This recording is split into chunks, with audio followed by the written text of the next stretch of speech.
Bhagavate Vasudevaya.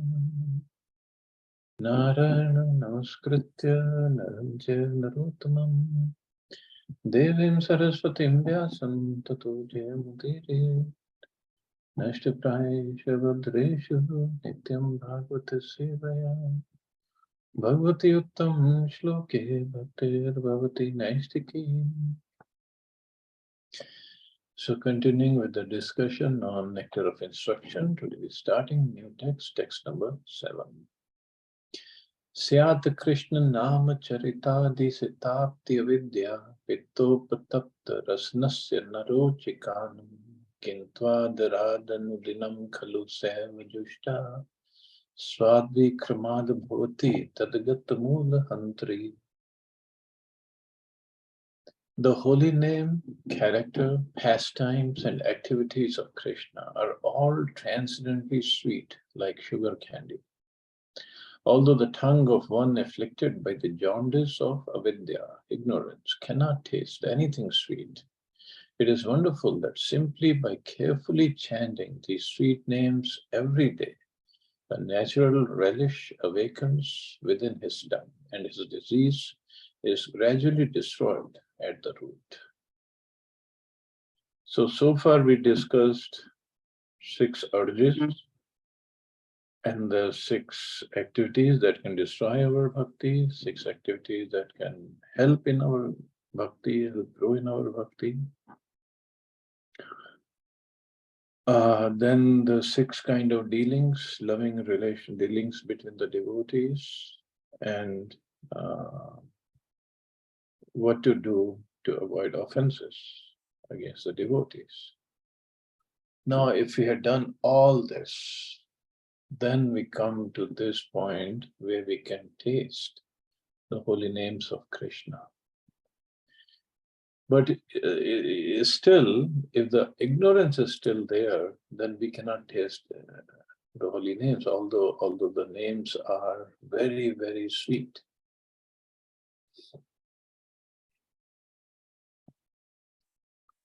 The holy name of Lord Krishna, his quality, pastimes, and so forth are all of the nature of absolute truth, beauty, and bliss. Naturally, they are very sweet, like sugar candy, which appeals to everyone. Nescience, however, is compared to the disease called jaundice, which is caused by bilious secretions. So jaundice caused by bilious means through liver, it starts with liver. Attacked by jaundice, the tongue of a diseased person cannot palatably relish sugar candy. Rather, a person with jaundice considers something sweet to taste very bitter. That's a problem with somebody who has jaundice. So anything sweet, even if he tastes, it tastes very bitter to him. So why the example is given here? Avidya or ignorance similarly perverts the ability to relish the transcendently palatable name, quality, form, and pastimes of Krishna. Because of our ignorance, we cannot taste the sweetness. And sweetness of what? Sweetness of everywhere. Name, quality, form, pastimes of Krishna.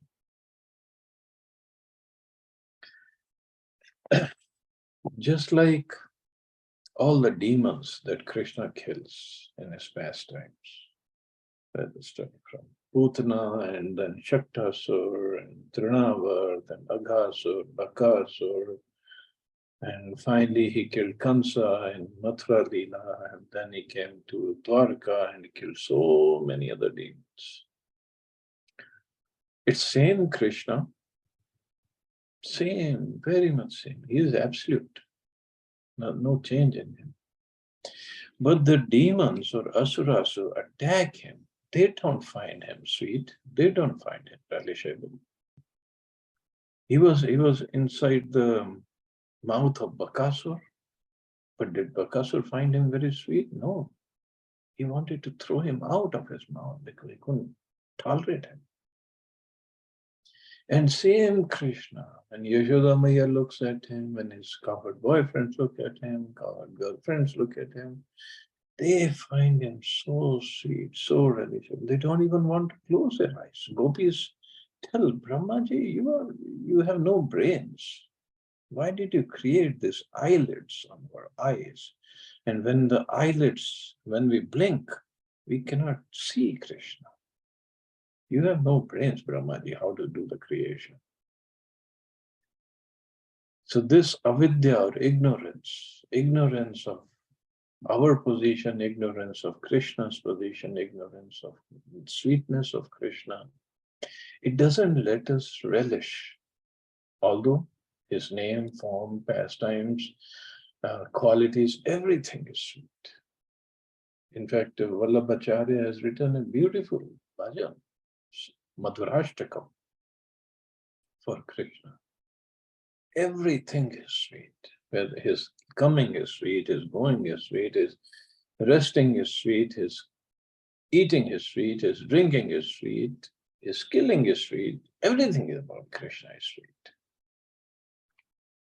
But the demons, they don't find it sweet. Because of the ignorance. Despite this disease, if one with great care and attention takes to Krishna consciousness, chanting the holy name and hearing Krishna's transcendental pastimes, his ignorance will be destroyed and his tongue unable to taste the sweetness of the transcendental nature of Krishna and his paraphernalia. So one who is suffering from jaundice, so what's the remedy for that person? The remedy is, although the sweet candy will taste bitter, but he has to take the candy again and again, especially the sugarcane juice. He just has to drink it, even if it tastes bitter. Slowly, slowly, slowly, his taste buds will get okay, and he'll start tasting the sweetness of sugarcane juice. So similarly here, even if somebody has no taste for the name of Krishna, chanting of name, or hearing about him, or reading about him, or serving him, the remedy is what? To engage in those services, chant his holy name, serve Krishna, and slowly, slowly, slowly he'll develop that taste. Such a recovery of spiritual health is possible only by the regular cultivation of Krishna consciousness. And it's an experience of everybody. In the beginning, when devotees would ask us, okay, you should start chanting. Okay, I don't have time, I don't like it, I cannot concentrate on it. We give different excuses, so many excuses. But now, after years and years of practice of sadhana bhakti, even if full taste hasn't developed, but some taste is there. Some taste is there that we like to chant. Not that we have to chant. From we have to chant to we should chant to we like to chant, we love to chant. That is a progress. When a man in the material world takes more interest in the materialistic way of life than in Krishna consciousness, he is considered to be in a diseased condition. The normal condition is to remain an eternal servant of the Lord. This healthy condition is lost when the living entity forgets Krishna due to being attracted by the external features of Krishna's Maya energy. Maya energy, an external feature. I mean, we just get lost. We are lost. And Prabhupada, one place he also explained, if somebody is sick, he's deceased, he has fever, then he cannot do anything properly. Forget about eating and tasting. He cannot get up properly, he cannot play, he cannot study, he cannot do anything properly. And when he gets okay, then he does everything nicely. So similarly, here Prabhupada is saying, the healthy condition is lost when the living entity forgets Krishna. So we are in a diseased condition right now. The, this pandemic of Maya has really struck us. So in this diseased, unhealthy condition, we cannot enjoy properly actually. We think we are enjoying, but it's not enjoyment. The real enjoyment is in bhakti or in the spiritual world. So all we have to do is get ourselves healthy, become healthy again, and regain our healthy condition. And then we'll enjoy properly. This world of Maya is called Durashraya, which means falls or bad shelter.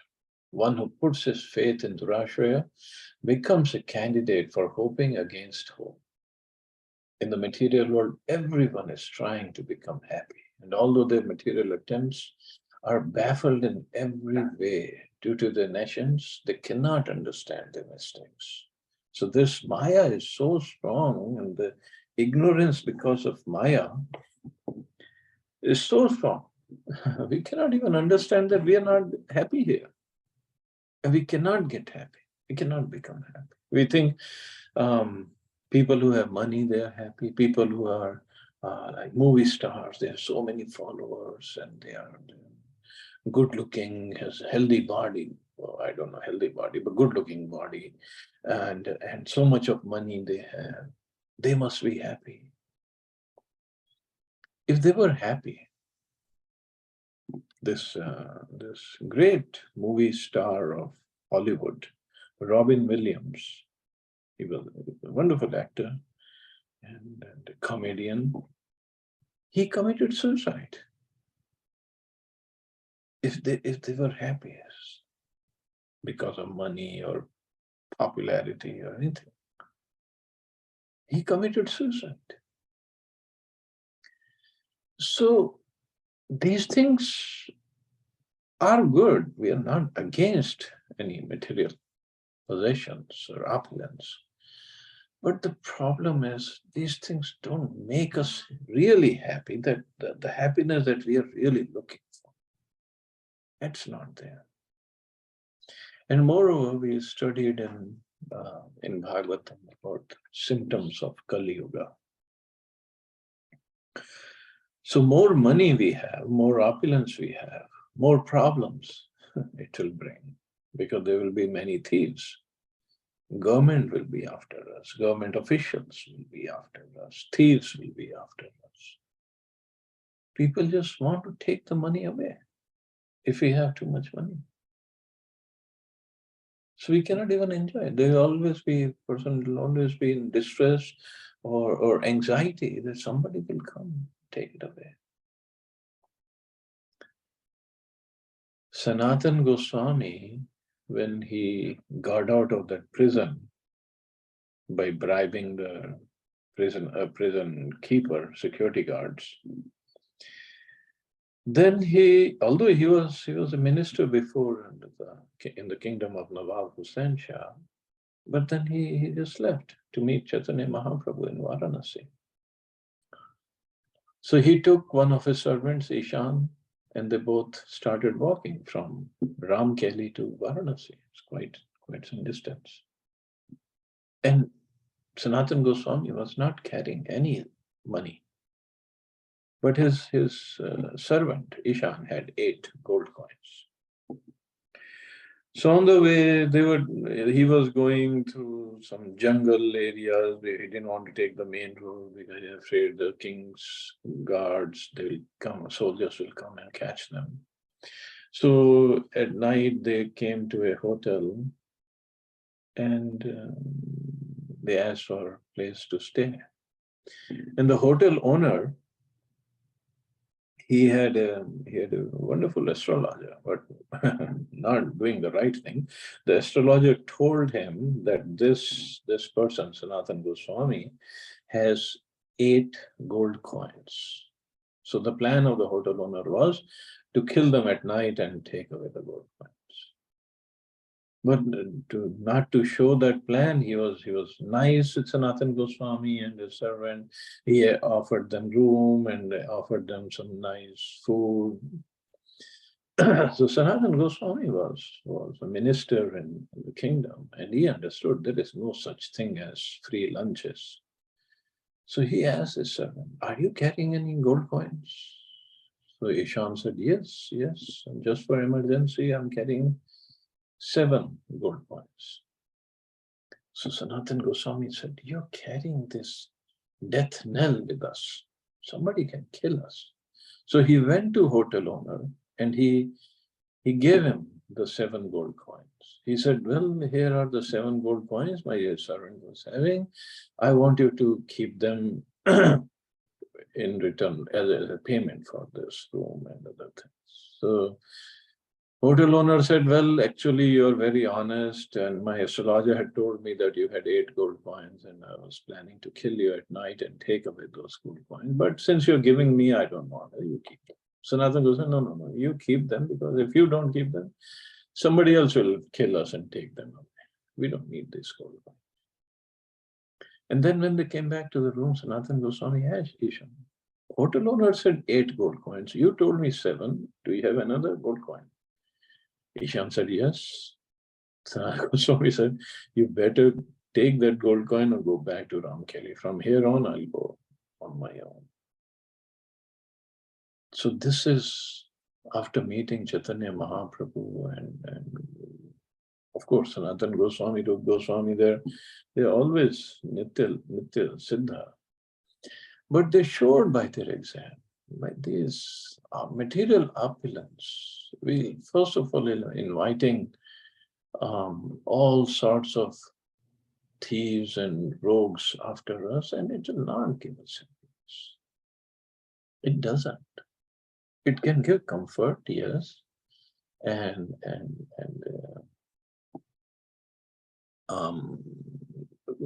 good enough place to stay, and so we can perform our bhakti, which is necessary. It's not like if we have to struggle every day to make ends meet and to do square meals.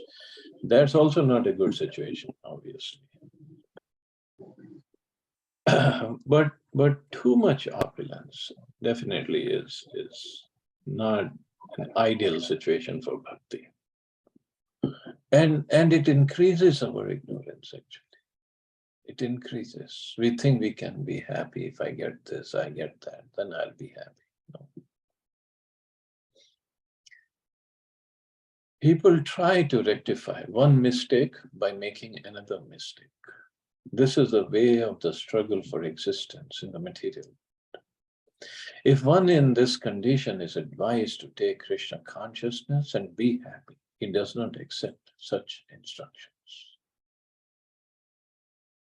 So this ignorance, it becomes so strong, it's so dark. Person cannot see what's the real good for him. This Krishna consciousness movement is being spread all over the world just to remedy this gross ignorance. People in general are misled by blind leaders. The leaders of human society, the politicians, philosophers, and scientists are blind because they are not Krishna conscious. Heavy statement. The leaders of human society, politicians, philosophers, and scientists, they're all blind. Blind because they don't see the real thing. First, we don't see, I'm not this body, I'm a spirit soul. Then I'm blind. Where does my real interest lie? That we don't see. Then we are blind. According to Bhagavad Gita, because they are bereft of all factual knowledge due to their atheistic way of life, they are actually sinful rascals and are the lowest among men. Many times people get offended when Prabhupada called them fools and rascals. But Prabhupada said, "I'm not calling you fool. This Krishna was calling you. I'm just repeating Krishna's words." So Krishna said, "Namam dushkritino muda." Mudha means grossly foolish, rascal. Prapadyante naradhama. Naradhama means lowest among mankind. Those miscreants who are grossly foolish, lowest among mankind, whose knowledge is stolen by illusion and who partake of the atheistic nature of the demons, do not surrender unto. So all these different words Krishna used are very offensive for people. Mudha, grossly foolish, Dushkritina, miscreants, Naradhama, lowest among mankind, and Asuram Bhava, who have nature of the demons, they do not surrender. And that means 99.99% of population is like that. People don't like these words, but what to do? Krishna has said so. That's when they say, oh, that's why I'm not going to read Bhagavad Gita. So instead of finding out the source of ignorance, how to get rid of ignorance, people say, no, we don't want these books. They tell us I'm a demon. I'm such a nice person. I'm nice to society. I'm doing so much work for the society. But Krishna says, if you don't surrender unto him, you are foolish. You are demoniac nature. So we all have this kind of nature. We all haven't surrendered. We are trying to surrender. That's a different story, but we haven't surrendered.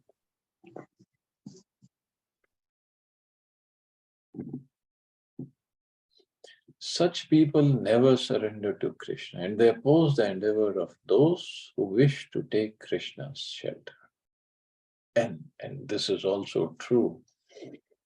They make fun of devotees who are trying to take Krishna's shelter. They pass comments and try to demoralize devotees who are trying to surrender to Krishna, because it's against their program of happiness, of their understanding of happiness.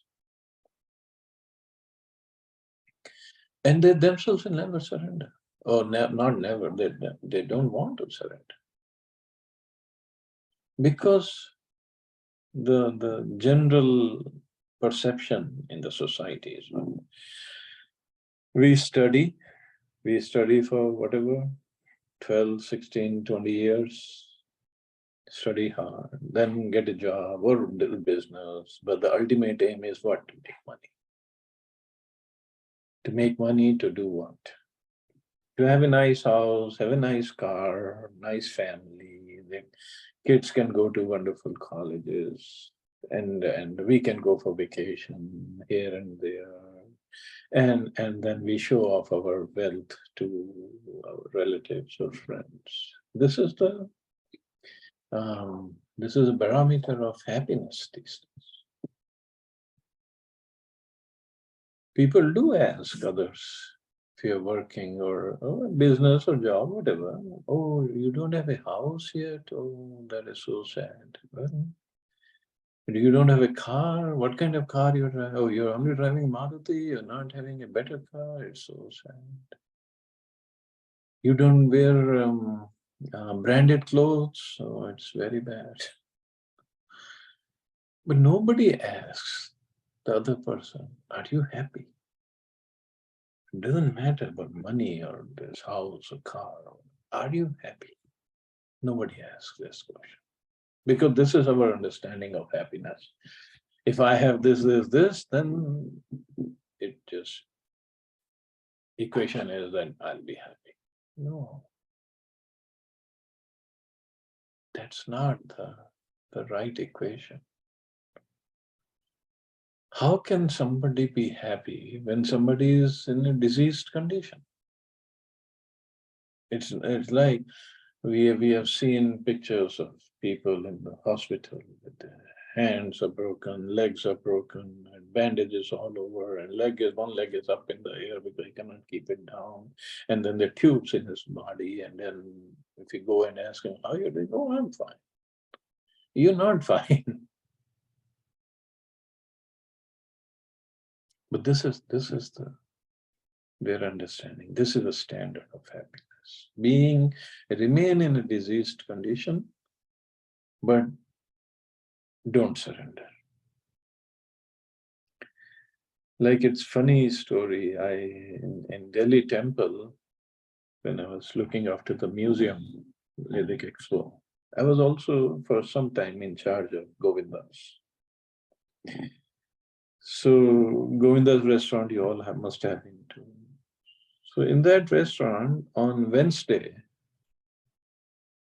it was going on before I joined, so I couldn't do anything. Wednesday's afternoon was Tambola day for the ladies. They would come in bulk to play Tambola. And we had to make arrangements because they would eat and they would pay lard and they would Tambola. They spend 2, 3, 4 hours over there. So I was like, they came all the way to the temple, but they only go to Govinda's. They won't go upstairs to take darshan. They'll just play over there and then get out. And one day, one lady entered. Oh, not very old, but not young either. Maybe 60s. And she had a servant with her. And there were tubes connected to her nostrils, and the servant was carrying an oxygen cylinder because she could not breathe properly at home. She had breathing problem, but she didn't want to miss this Tambola day with her friends. And when she entered, and she was really catching up on breath. And when she entered, and every lady, all the ladies are clapping. Oh, look at her, how brave she is. What brave? what bravery is there? Oh, how brave she is. She came all the way while wearing these pipes in her nostrils to breathe, and the cylinder is there. What? This is nonsense. But this is what the standard is.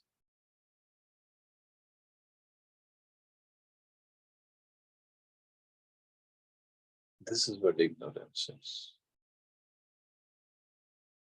When such atheists become leaders of society, the entire atmosphere is surcharged with nations. In such a condition, people do not become very enthusiastic to receive this Krishna consciousness.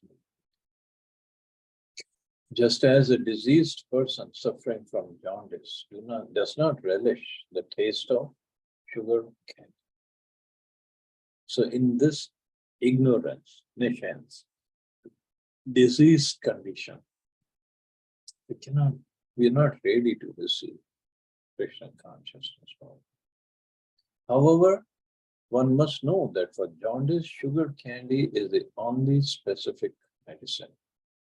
Similarly, in the present confused state of humanity, Krishna consciousness, the chanting of the holy name of the Lord, Hare Krishna, Krishna Krishna, Hare Hare, Hare Ram, Ram Ram, Hare, is the only remedy for setting the world right. Because this is the remedy that Kali Yuga Avatar Mahaprabhu has given. Chaitanya Mahaprabhu. So chanting of the holy names of the Lord is the only remedy.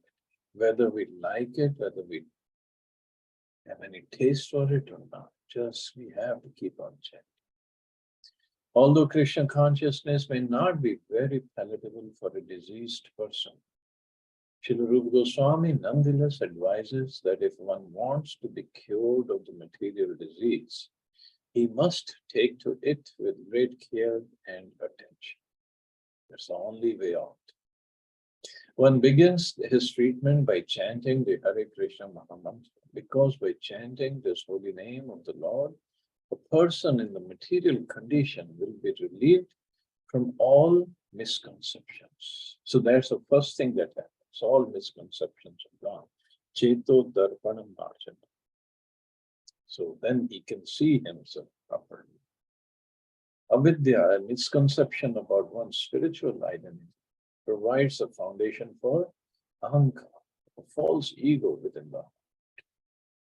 And this avidya has to be gone before we can really relish, before we can make progress in spiritual life. And avidya, as Prabhupada said, provides a foundation for ahankara, for false ego. What is the fault? I'm this body, I'm man, I'm woman, and I'm rich, and I'm poor, I'm Indian, I'm American. This all ahankara. We are nothing, not any of these. But it just doesn't go away so easily. It takes time. The real disease is in the heart. If the mind is cleansed, however, if consciousness is cleansed, a person cannot be harmed by the material disease or the material ignorance. To cleanse the mind and heart from all misconceptions, one should take to this chanting of the Hare Krishna Maha. This is both easy and beneficial. By chanting the holy names of the Lord, one is immediately freed from the blazing fire of material existence. Immediately freed by chanting of the holy name. So the problem is we don't chant. We just somehow complete our rounds. We don't chant. Chanting is when it comes from the bottom of our heart. When it is like, there is nothing else I want, Krishna. I just want you. I just want your service. That's what the chanting is. The problem is we just complete our rounds. So from that situation, of course, Prabhupada will explain 3 stages in chanting. I just want to stop here. We'll discuss these stages in chanting tomorrow. See anybody have any questions or comments.